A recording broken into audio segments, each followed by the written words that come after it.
Welcome everyone. So today, after the finishing of Ohm's law, we will now switch over to the term resistance.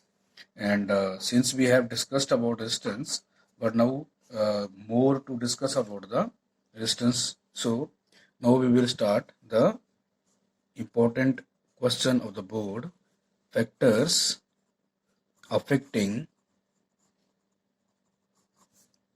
resistance of wire या material भी बोल सकते हैं. ठीक है, तो this is the factors affecting resistance of wire. ठीक है, this is most important question और ये आपको अच्छे से करना है. ठीक है, तो अब अपन पहले तो एक छोटी सी नोट इसमें यूज करेंगे. आप इसको बीच में नहीं लिखिएगा, इसको साइड में जस्ट मैं समझाने के लिए बात कर रहा हूँ. अभी तक रेजिस्टेंस के लिए आपको पता है कि R is equal to V upon I. तो ये क्या था दोस्तों? ये था ओम्स लॉ. जिसको पिछले लेक्चर में हमने कैसे सीखा था कि अगर कम वोल्टेज के ऊपर ज्यादा करंट होगा तो रेजिस्टेंस कम होगी, ज्यादा वोल्टेज के ऊपर कम करंट होगा तो रेजिस्टेंस ज्यादा होगी. तो रेजिस्टेंस के मायने अब आप समझ चुके हैं कि रेजिस्टेंस नाम से ही पता चल जाता है. It is a physical quantity which is offering या physical quantity which is used to show the obstacle और रेजिस्टेंस और hindrance given by the material for the flow of current. कि रेजिस्टेंस एक ऐसी आपत्ति है, एक ऐसी बाधा है जो मटेरियल देता है किसके लिए? फ्लो ऑफ करंट के लिए. तो इसको अपन बोलते हैं रेजिस्टेंस. ठीक है दोस्तों, और रेजिस्टेंस कहाँ से इसकी उत्पत्ति हुई थी? ये कॉन्सेप्ट हमें पता चला था कि हम भिन्न भिन्न मटेरियल्स के ऊपर भिन्न भिन्न वोल्टेज लगा के जब करंट देखते हैं तो सबका करेक्टर आपको अलग मिलेगा. जैसे हमारे पास कॉपर है तो कॉपर में कनेक्टिविटी अलग है, आयरन में कनेक्टिविटी अलग है, एल्यूमिनियम में कनेक्टिविटी अलग है. उसी तरह से ढेर सारी मेटल्स हैं जिनकी कनेक्टिविटी एक जैसी नहीं है. बच्चों, मेटल का मतलब ये जरूर होता है कि they are best conductor, but metal का मतलब ये भी नहीं होता है कि they are all very good conductor. ठीक है ना, तो उसका मतलब यही है कि ऊपर नीचे जो भी कनेक्टिविटी आती है वो निर्धारित करती है ये मटेरियल की रेजिस्टेंस. तो अभी भी पूरी इस चीज को क्लियर नहीं समझ पा रहे हैं कि ठीक है रेजिस्टेंस इज ऑब्स्टेकल, बट अब समय आ गया है कि इसको और डिटेल में अपन सीखे समझे, तब जाके ये चीज जो है वो क्लियर होगी कि क्यों किन्हीं दो मटेरियल की रेजिस्टेंस अलग होती है, कब सेम होती है. ये सारी चीजें अब आपको क्लियर करनी है और यहाँ से आगे जाके न्यूमेरिकल भी आएंगे दोस्तों. तो बहुत अच्छे से इसको डीपली पढ़िएगा, सीखिएगा. ठीक है, तो लेट अस डू इट. तो देखिएगा, सबसे पहला जो है वो है रेजिस्टेंस इज डायरेक्टली प्रोपोर्शनल. मैं छोटे में लिख रहा हूं, resistance is directly proportional to length. ठीक है, ऑफ वायर आप जोड़ सकते हो, है ना. और दूसरा है दोस्तों, resistance is inversely proportional to area of cross section of wire. ठीक है, अब इसको अपन पिक्चर से भी समझेंगे. ठीक है, लेकिन अभी फिलहाल अपन इसमें थोड़ा सा मैथ्स भी यूज करेंगे. ये आ गया कि रेजिस्टेंस जो है वायर की लंबाई के क्या है दोस्तों? Proportional. What does it mean proportional? मतलब कि प्रोपोर्शनलिटी वर्ड तो आपको पता ही है कि अपन दोनों चीजों को तुलना करते हैं या दोनों चीजों में मैग्नीट्यूड को लेके बात करते हैं कि प्रोपोर्शनल और डायरेक्टली प्रोपोर्शनल और इनवर्सली प्रोपोर्शनल. लेकिन होता क्या है? होता दोनों में एक रेशो ही आता है. लेकिन डायरेक्टली प्रोपोर्शनल का मतलब हो गया सीधे. सीधे मतलब एक पैरामीटर बढ़ेगा तो दूसरा भी बढ़ेगा. तो दोस्तों हम लोग क्या करेंगे रेजिस्टेंस को क्या मान लेंगे, एक सिंबल ले लेंगे आर। क्या ले लेंगे, सिंबल आर। और लेंथ वायर की अपन छोटा एल से शो कर सकते हैं। तो दिस इज द कॉन्सेप्ट की resistance of the wire is proportional to length. ठीक है दोस्तों, तो इसको अपन फिलहाल क्या दे सकते हैं, इक्वेशन नंबर 1, या सीधा बात कर सकते हैं कि ये are proportional to length. Means लंबाई बढ़ेगी दोस्तों तो रेजिस्टेंस बढ़ेगी। मतलब आप ऐसा बोल सकते हैं कि किसी एक मटेरियल की अगर हम 2 वायर करें और एक वायर की लंबाई दोस्तों अगर 2 मीटर है, तो उसके कंपैरिजन में उसी वायर की जब अपन 4 मीटर लंबाई यूज करेंगे तो 4 मीटर वाली जो वायर होगी दोस्तों उसकी जो रेजिस्टेंस है वो ज्यादा होगी। ठीक है, अगला कॉन्सेप्ट है, अब ये क्यों होता है ये सब चीजें अपन लेटर ऑन डिस्कस करना है, लेकिन अभी मेन फोकस करिएगा कि रेजिस्टेंस भाई ठीक है लंबाई से बढ़ती है तो लंबी वायर की रेजिस्टेंस ज्यादा होगी। अब आता है अगला कि resistance is inversely proportional. Inversely मतलब उल्टे, तो उल्टे का मतलब आपको पता है कि ये ऐसे लेते हैं अपन इसको। इसका क्या मतलब हुआ, ये सीधे दिख रहा है कि उल्टे का मतलब ये होगा कि अगर एरिया बढ़ता है तो क्या हो जाएगा, रेजिस्टेंस घटेगा। एरिया कम होता है तो रेजिस्टेंस बढ़ जाएगा। अब इसका क्या मतलब हुआ, इसका मतलब साफ है दोस्तों कि अगर हम वायर यूज करते हैं, जैसे ये वायर है, तो इसका जो ये मुंह दिख रहा है आपको ये वाला, इसी का नाम है इसकी एरिया ऑफ क्रॉस सेक्शन। ठीक है ना। अब मोटे मुंह वाली वायर कैसे दिखेगी, वो ऐसे दिखेगी दोस्तों। ठीक है, अब इन दोनों में क्या अंतर दिख रहा है आपको, इसका एरिया ऑफ क्रॉस सेक्शन क्या है, ज्यादा है, इसका क्या है, कम है दोस्तों। अब यहां से ये सीखा आपने, जो ये सिखा रही है प्रॉपर्टी कि जो ये हालांकि लगभग लगभग एक ही लंबाई की है, लेकिन इसका एरिया ऑफ क्रॉस सेक्शन क्या है दोस्तों, कम है, और इसका एरिया ऑफ क्रॉस सेक्शन क्या है, ज्यादा है। तो ऑब्वियसली ये वायर कैसी है, ये मोटी है और ये पतली है। ठीक है, इसलिए रेजिस्टेंस के लिए ये क्या है कि जो मोटी वायर होगी दोस्तों उसका रेजिस्टेंस क्या हो जाएगा, कम हो जाएगा, बिकॉज एरिया ऑफ प्रोजेक्शन, ये है एरिया ऑफ प्रोजेक्शन। समझ आ गया कि नहीं आया। ठीक है, तो ये है, तो दिस इज मीन्स कि अब आपने 2 बड़ी चीजें सीख ली दोस्तों। पहला क्या कि रेजिस्टेंस लंबाई के ऊपर निर्भर करती है और लंबाई बढ़ने से रेजिस्टेंस बढ़ती है, बात खत्म कर दी। फिर अगली बार रेजिस्टेंस जो है वो एरिया ऑफ क्रॉस सेक्शन के ऊपर कैसे काम डिपेंड करती है, उल्टे। मतलब जो मोटी एरिया ऑफ सेक्शन का या बड़े एरिया ऑफ सेक्शन वाली वायर होगी दोस्तों उसका रेजिस्टेंस क्या होगा, कम होगा। तो अपन जेन्युइन बात कर सकते हैं कि पतली वायर का रेजिस्टेंस ज्यादा होता है किसके कंपैरिजन में, मोटी वायर के रेजिस्टेंस के बारे में। ठीक है ना। तो अब अपन जो है इसके ये 2 पॉइंट तो दोस्तों आपने बिल्कुल अच्छे से समझ लिए हैं और इसको आगे भी याद रखेंगे। और अब अपना आता है तीसरा पॉइंट दोस्तों। ठीक है, तो तीसरा पॉइंट जो है वो भी बहुत इंपॉर्टेंट है, वो ध्यान से देखें कि resistance depend on the nature of material, means number, और you don't write NO, you just लिख NUMBER। ठीक है, पूरा लिखिएगा आप लोग। तो resistance depend on the nature of material means number of free electrons, ठीक है, पर यूनिट वॉल्यूम। ठीक है दोस्तों, तो ये एक बहुत ही जबरदस्त चीज है जो आपको सीखनी है कि रेजिस्टेंस जो है वो मटेरियल के ऊपर भी निर्भर करेगी। जैसे भगवान ने सारे इंसानों को एक जैसा बनाया, लेकिन एक जैसे होते कहाँ हैं, सबको नाक होता है, सबको कान होता है, सबको दिमाग होता है, सबको आंखें होती हैं, लेकिन सबका जो परसेप्शन है या उनकी जो सेंसिटिविटी है या उनका जो यूज है वो हर इंसान अलग करता है। उसी तरह से भगवान ने, ऊपर वाले ने, इंशाल्लाह अल्लाह ताला ने क्या किया, भगवान ने क्या किया, सबने एक ही है।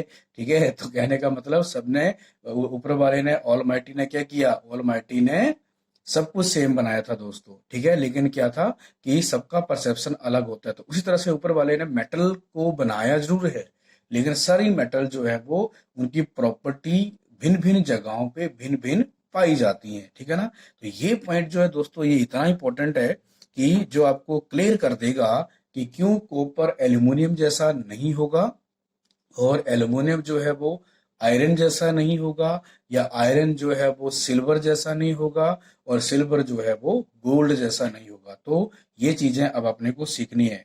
तो दोस्तों अब आप इसको अच्छे से सीखिएगा कि मैंने आपको सिखाया था कि आपके जो करंट है उसको अपन कैसे लिए थे, I is equal to Q upon T, that is rate of flow of charge with respect to time.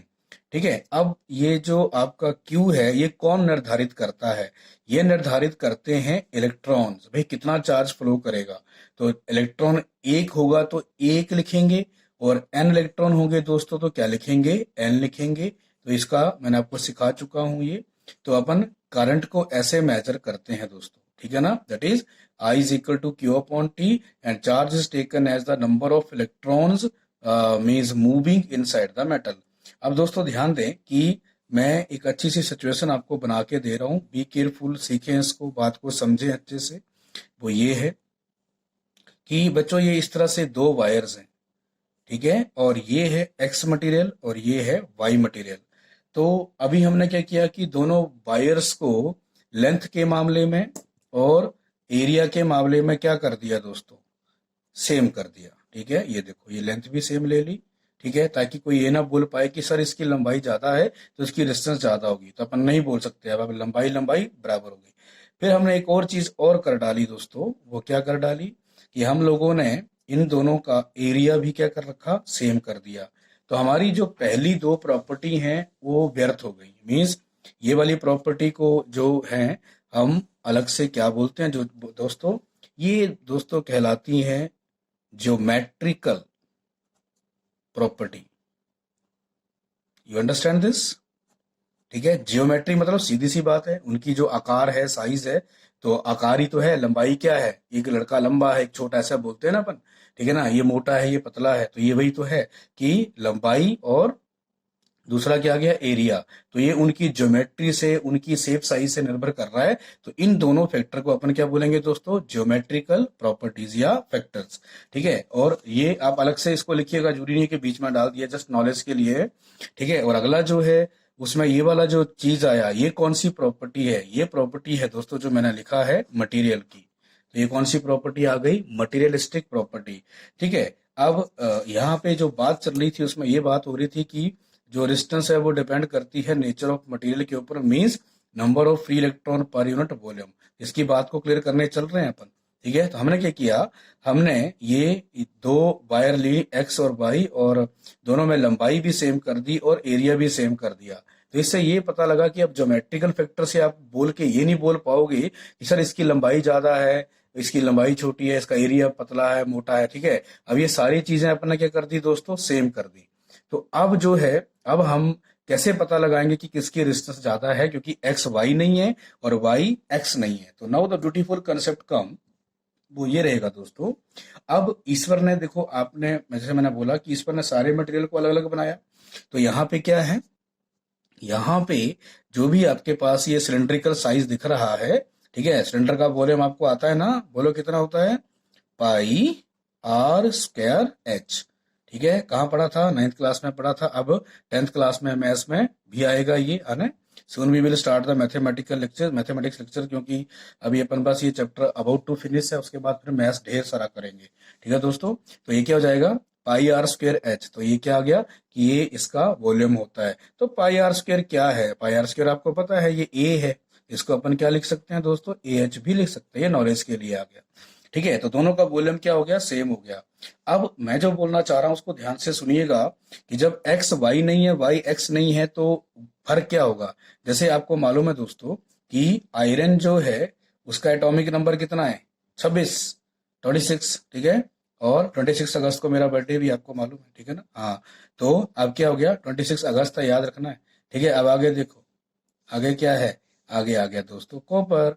तो कॉपर में क्या है, 29 है। ठीक है। तो इसका मतलब क्या है, ये एटॉमिक नंबर अलग है, ये एटॉमिक नंबर अलग है। इसका मतलब उनका जो सबसे बैलेंस सेल होगा, यू नो दैट, ये जो सबसे बाहर की सेल होगी उसमें जो इलेक्ट्रॉन्स बचेंगे, मतलब भरते भरते, वो दोनों में क्या होंगे दोस्तों, अलग होंगे। इस बात को मानते हैं? बस तो इसी बात को मानिएगा कि जिस तरह से हर एटम में इलेक्ट्रॉनिक कॉन्फ़िगरेशन अलग होती है, तो दोस्तों ये भी यहाँ भी वही है कि यहाँ भी जो इलेक्ट्रॉन, फ्री इलेक्ट्रॉन की जो कंसंट्रेशन है वो दोनों मटेरियल में अलग अलग होगी due to its atomic number. तो बस इसी चीज को ध्यान में रखें कि एक्स और वाई में जो number of free electron per unit volume है, मतलब ऐसा क्यों बोले number of free electron, number of free electron मतलब आजाद इलेक्ट्रॉन्स पर यूनिट वॉल्यूम। तो वॉल्यूम मतलब कि यूनिट वॉल्यूम में जो भी अपना वॉल्यूम लिया है उसमें कितने मौजूद है। तो अभी तो अपन ने वो शर्त लगा दी है कि इसका भी वॉल्यूम सेम है, इसका भी वॉल्यूम सेम है, ठीक है ना। लेकिन अंदर क्या है दोस्तों, जैसे अपन खाली बाल्टी, तो खाली बाल्टी का वॉल्यूम भी उतना होगा और भरी बाल्टी का वॉल्यूम भी तो उतना ही होगा ना, ठीक है ना। इसीलिए यहाँ भी वही है कि इनकी दोनों की जो वॉल्यूम है वो सेम है। लेकिन अब क्या हुआ दोस्तों, एक्स में जो फ्री इलेक्ट्रॉन्स होंगे वो उसके एटॉमिक नंबर की वजह से अलग होगा, और जो वाई में जो है वो भी अलग होंगे। बस यही चीज आपको समझनी है कि अब ये है वो खास चीज, ये देखो, ठीक है। तो ये जो एन है ये आपको मालूम है, यही तो है क्या नंबर, किसका, फ्री इलेक्ट्रॉन्स का। तो एन ज्यादा होना मतलब न्यूमरेटर का बढ़ना, तो न्यूमरेटर का बढ़ना मतलब आई का बढ़ना। बी केयरफुल, ये देखो सीधा है, ये उल्टा थोड़ी ना है। तो जिस मटेरियल में, अब आप समझ गए हैं दोस्तों, जिस मटेरियल में number of free electron per unit volume जो है वो ज्यादा होते हैं, वो बहुत अच्छा कंडक्टर माना जाएगा, क्योंकि उसमें करंट ढेर सारा बहेगा। क्योंकि उसमें पहले से ही, मतलब ऐसा सोच सकते हैं कि अपन एक काम को करने के लिए 4 मजदूरों को लगाएं और उसी काम को करने के लिए 20 मजदूरों को लगाएं, तो आपको मालूम है कि 20 मजदूर उस काम को जल्दी खत्म कर देंगे, जल्दी रेट से खत्म कर देंगे। समझ आ गया? वही तरह यहां भी है कि जितने ज्यादा मजदूर होंगे तो उतना ही सॉलिड करंट होगा, काम जल्दी होगा, रेट ज्यादा होगा, ठीक है। तो this is a very beautiful concept दोस्तों। और यहाँ से एक रीजनिंग टाइप के क्वेश्चन आते हैं, आप बिल्कुल केयरफुल रहें, इसलिए मैं टाइम से स्लोली इसको पढ़ा रहा हूँ, ये इससे ढेर सारे रीजनिंग आएगी। अब आप समझ गए होंगे, मैं यहाँ पे लिख रहा हूँ दोस्तों, एक नोट लिख रहा हूँ, इसको आप अच्छे से बाद में नोट में डालिएगा, द ब्यूटीफुल नोट, ठीक है। वो नोट क्या है? नोट ये है दोस्तों कि दैट इज कि मैं जैसे अपन बोलते हैं कि सिल्वर, ठीक है, फिर कौन सा है, गोल्ड, एयू, ठीक है ना बच्चों। गोल्ड का जो केमिकल नेम होता है वो ओरेट होता है, और इसका सिल्वर, तो उसके सिंबल क्या है, एजी, और इसका क्या है, एयू। ये क्या है, सिल्वर, ये क्या है, गोल्ड, ठीक है। उसके बाद रैंकिंग चल रही है दोस्तों, क्या चल रही है, रैंकिंग, क्या, एजी, फिर ओरेट मतलब गोल्ड, और फिर कॉपर, और उसके बाद अपन यूज कर सकते हैं एल्यूमिनियम, ठीक है। तो ये क्या है, ये टॉपर है दोस्तों, ये क्या टॉपर है, इसमें नंबर ऑफ फ्री इलेक्ट्रॉन 1 मान लेंगे, इसमें 2 मान लेंगे, इसमें 3 मान लेंगे, इसमें 4 मान लेंगे। तो दुनिया का सबसे बेस्ट कंडक्टर कौन है दोस्तों, मतलब टॉपर कौन है, सिल्वर, फिर कौन है, गोल्ड, फिर कौन है, कॉपर, फिर कौन है, एल्यूमिनियम। तो अब आप समझ गए होंगे कि ऐसा क्यों। ऐसा इसलिए क्योंकि सिल्वर में हमारे पास पर यूनिट वॉल्यूम, जो number of electron per unit volume अपन जो बोल रहे हैं वो सबसे ज्यादा है। उसके बाद सिल्वर, गोल्ड में है, उसके बाद कॉपर में है, और उसके बाद आपके एल्यूमिनियम में, और भी मटेरियल अपन यूज करते हैं। लेकिन अब प्रश्न आता है कि यही है कि आपसे क्वेश्चन आएगा, या आपने क्वेश्चन खुद बनाना है क्या, कि हम लोग उसके बावजूद भी, आपको मालूम है कि सिल्वर और गोल्ड की तो तारें यूज करते नहीं अपन घर में, तो घर में क्या यूज होता है, ओनली कॉपर। आप देखिएगा कि जब आपके घर में कोई भी वायर का टुकड़ा मिल जाए तो उसको छिल दीजिए बाहर से, उसको वॉर्न ऑफ कर दीजिए, तो उसके बाद आपको अंदर जो है वो एक बहुत ही ब्यूटीफुल मटेरियल दिखेगा, और वो मेटल होती है, नरम होती है काफी। तो वो जो कॉपरिस कलर आपको मालूम है कैसा होता है, तो वो कॉपर कलर वही होता है, वो आपको दिखेगा। जैसे वो आप कॉपर के बर्तनों में पानी वगैरह रखते हैं, पीते हैं उसको, तो कॉपर का रंग आपको पता है, ठीक है ना। तो कॉपर ही जनरली अपन यूज करते हैं दोस्तों, कि कॉपर कनेक्टिविटी के लिए बहुत अच्छा है। तो ऐसा क्यों करते हैं, क्योंकि सिल्वर और गोल्ड सबसे पहले तो दोनों महंगे मटेरियल हैं, और जो सख्त है, जो मतलब जो स्टिफनेस है, स्टिफनेस समझते हो ना, जैसे हार्डनेस, ठीक है ना। तो वो भी क्या है, आपका जो शुद्ध सोना होता है दोस्तों वो वैसे ही बहुत नरम होता है, चांदी भी कोई बहुत ज्यादा स्टिफ मटेरियल नहीं है। लेकिन फिर भी अपन बात करते हैं कि ये दोनों ऐसे बोल सकते हैं कि कॉस्टली हैं, ठीक है ना। तो सोने की तारें अगर किसी ने घर पे लगा दी तो लोग जो है वो आपके घर में यही देखने आएंगे कि इन लोगों ने बिजली में जो है सोना यूज किया हुआ है। जैसे आप कहीं टूर पे निकलेंगे तो पीछे लोग वो तारें भी उखाड़ के ले जाएंगे क्योंकि इनके घर में सोने की वायर है, समझ आ गया। तो इसलिए क्या हो गया कि आप गोल्ड और सिल्वर को तो इसलिए यूज नहीं कर पा रहे हो क्योंकि ये महंगे भी हैं और ये अपने कुछ गुणों के कारण जो है वो अपन प्रैक्टिकली इनको कहीं यूज नहीं करते, लेकिन ये हैं तो बेस्ट।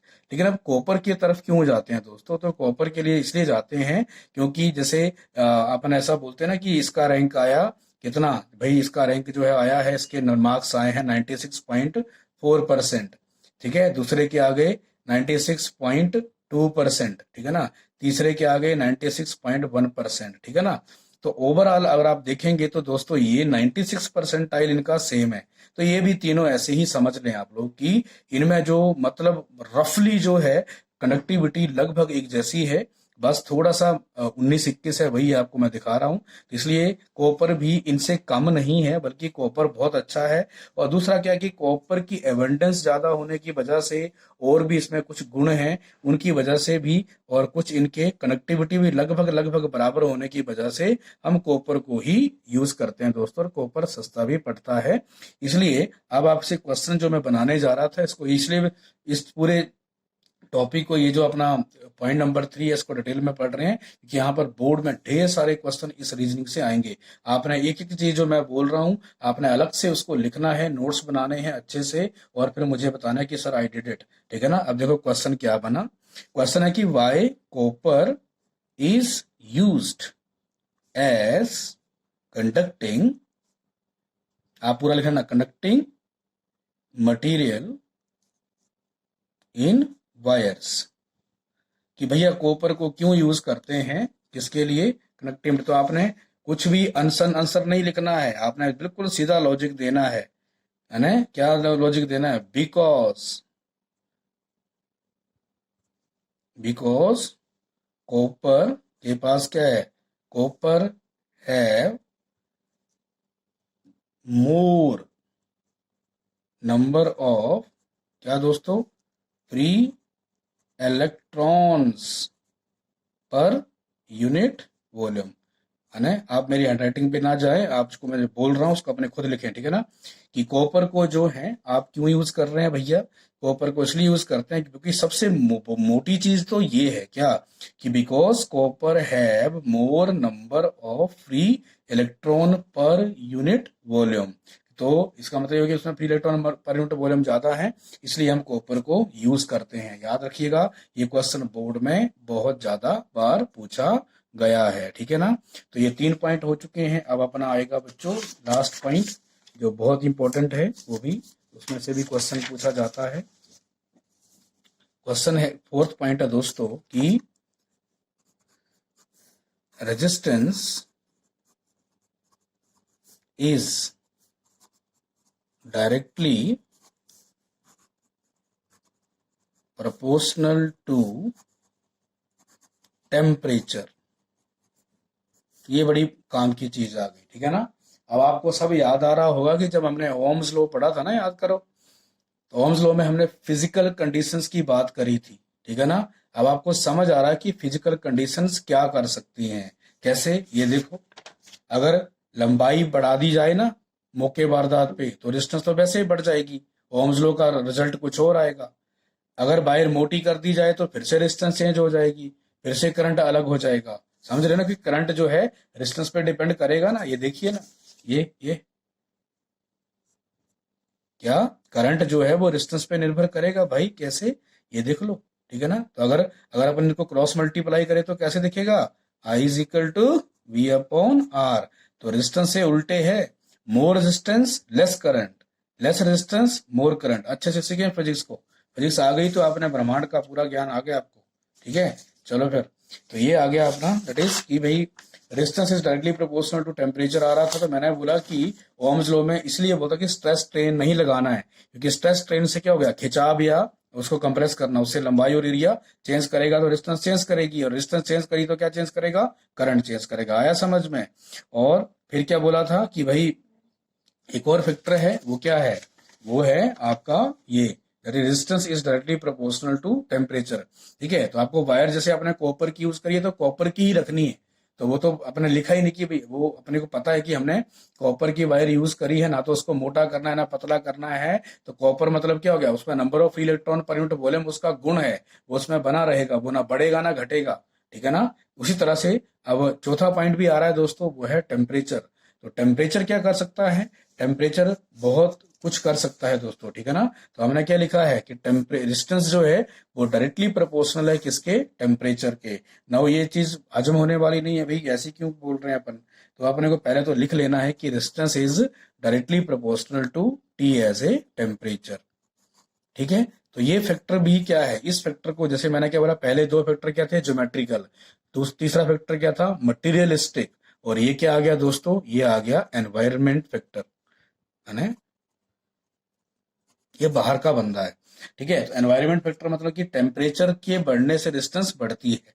तो इसको जरा मैं आपको सिखाना चाहूंगा कि ऐसा क्यों होता है। ये देखो। ठीक है। अब यहाँ पे दोस्तों क्या है, जो भी आपके इलेक्ट्रॉन हैं, और जब वो क्या करते हैं, वो वायर में फ्लो कर रहे हैं, मतलब करंट बना रहे हैं, तो बच्चों ये आप देख नहीं पाओगे, लेकिन ये सच है कि जो मेटल्स होती हैं बच्चों, उसमें जो इलेक्ट्रॉन्स का जो नंबर है या कॉन्सेंट्रेशन है, वो लगभग गिनने लायक नहीं होता है, बहुत ज्यादा नंबर होता है, बहुत बड़ा नंबर होता है, मिलियन ट्रिलियन भी उसके आगे कुछ भी नहीं है। ठीक है ना। तो ऐसा बोल सकते हैं कि जब इलेक्ट्रॉन जब चलता है दोस्तों, तो क्या होता है, तो वो चलते समय उसका रास्ता साफ नहीं है दोस्तों, तो वो क्या करता है, वो दूसरे लोगों से भिड़ता रहता है, उसकी कोलिजन होती है दोस्तों, तब जाके वो अपने एक सिरे से लेकर दूसरे सिरे तक पहुंचता है। तो आपको मालूम है कि जैसे अपन जोर जोर से ताली बजाते हैं ना, तो ताली बजाते समय कुछ देर के बाद आपके हाथ गर्म हो जाते हैं, दिस यू अंडरस्टूड। ठीक है ना। या अपन जब आपको कभी गलती से या पापा से या अपने टीचर से थप्पड़ पड़ा हो तो आपका गाल गर्म हो जाता है ना। ये सिंपल लॉजिक है, क्योंकि conversion of one energy to another energy. तो जब भी कहीं भी कोलिजन होती है दोस्तों, वो टक्कर होती है, तो वहां पे क्या होता है, वहां पे हीट एनर्जी पैदा होती है। तो दोस्तों यहाँ पे क्या हो गया कि जैसे ही इलेक्ट्रॉन इसमें चलना शुरू करते हैं, तो वो इतनी भीड़ होने के कारण एक दूसरे से भिड़ते भी हैं, और भिड़ने के कारण क्या होती है, वायर जो है वो गर्म होना शुरू हो जाती है। तो इसीलिए कि जब वो वायर गर्म होती है दोस्तों, तो उससे क्या प्रॉब्लम आ जाती है, उससे प्रॉब्लम ये आ जाती है कि जो इलेक्ट्रॉन्स हैं, वो उस गर्मी को एब्जॉर्ब भी करता है साथ में। ठीक है। और एब्जॉर्ब इन द सेंस कि उस गर्मी की वजह से वो ओवर एक्साइट हो जाता है। जैसे आपने देखा होगा कि अगर आप जो है वो ठंडे कमरे में बहुत अच्छा फील करते हैं, और एकदम से गर्म चीज आपको कोई मतलब टच करवा दी जाए, तो आप तिलमिला उठते हैं। ठीक है ना। तो ये वही है कि जो इलेक्ट्रॉन की एनर्जी पहले थी, अब हीट बढ़ने से क्या हो गया, उसकी एनर्जी बढ़ गई, तो उसकी बौखलाहट भी बढ़ जाएगी। तो बौखलाहट शब्द को अपन क्या बोलते हैं दोस्तों, एजिटेशन। क्या बोलते हैं, एजिटेशन। तो अब जब ये जो इलेक्ट्रॉन है वो अपन चल रहे थे और भिड़ने लगे, और भिड़ने की वजह से हीट पैदा हुई, और हीट जो है इन्हीं इलेक्ट्रॉन को मिलना शुरू हो गई, और इन इलेक्ट्रॉन की जो क्या है, हीट जो है, उसी उसकी वजह से इनको ये मिली, और इसकी एनर्जी जो है वो चेंज होने लगी, और इनकी बौखलाहट बढ़ गई। और दोस्तों अब क्या हो गया कि पहले ये जो है छोटे छोटे करके पैर करके चल रहे थे, अब ये और तेज जो है वो भिन बनाएगा, क्योंकि एनर्जी बढ़ गई है हीट की वजह से। तो ये क्या करता है दोस्तों, ये और टक्कर मारना शुरू कर देता है। तो टेम्परेचर से क्या हो जाता है दोस्तों, कि टेम्परेचर से ये टक्कर जो है वो क्या होती है, बढ़ती चलती है, और इसको अपन क्या बोलते हैं इंग्लिश में, कोलिजन। क्या बोलते हैं, कोलिजन। तो what we now we will speak कि with the rise of temperature the thermal, ये थर्मल मतलब गर्मी की वजह से, यहाँ पे वर्ड यूज कर सकते हो, आपने खुद लिखना है बढ़िया से। ठीक है ना। कि due to the rise of temperature the thermal agitation of the electron increases, which make it, या due to which the electron make क्या, मोर कोलिजन। एंड अगर ये मोर, अब देखो इसको तो काम ये करना था कि इसको इस सिरे से यहां सिरे तक पहुंचना था, लेकिन अब क्या होगा, टेम्परेचर बढ़ने से ये भिड़ने में मसरूफ हो गया, ये वहां समय देने लग गया। इसका मतलब अब ये लेट हो जाएगा दोस्तों। ये लेट होने का मतलब आप समझ रहे हो, देखो I is equal to Q upon T लेते हैं ना, तो जिस टाइम में अगर वो जल्दी पहुंचता है तो करंट बढ़ेगा ना, क्योंकि अगर आपका टाइम छोटा होगा तो आई बढ़ेगा ना। तो अगर टाइम लेट होता है तो क्या होगा, करंट डिक्रीज कर जाएगा क्योंकि डिनोमिनेटर बढ़ जाएगा। Try to understand. तो ये ऐसा ही बोल रहे हैं दोस्तों कि टेम्परेचर बढ़ने से इलेक्ट्रॉन का कोलिजन बढ़ जाता है। आपने सिंपल लिखना है, सीधा लिखो क्या कि with the rise of temperature the collision increases. बस सिंपल भाषा में कि with the rise of temperature collision of electron increases and hence the current decreases. ठीक है ना। तो आपको सीधा बोलना है कि टेम्परेचर जो है उसकी वजह से दोस्तों क्या होता है, उसकी वजह से मेटल का, खास करिए और किसी मेटल की बात नहीं कर रहे हैं, ऑलवेज कीप इन माइंड हम लोग मेटल की बात कर रहे हैं। तो टेम्परेचर बढ़ाने से दोस्तों क्या होता है, टेम्परेचर बढ़ाने से मेटल्स का जो है वो रेजिस्टेंस बढ़ जाता है। तो ये चीज आपने दिमाग में रखनी है। और ये चारों फैक्टर जो हैं बहुत ज्यादा इंपॉर्टेंट है, और इसकी वजह से आपको ढेर सारे रीजनिंग क्वेश्चन आएंगे। So I hope that you understood the lecture. So please comment and give the feedback also कि सर हमें अच्छा लगा, तो मैं और ज्यादा जो है काम आपके लिए करूंगा। Thank you so much.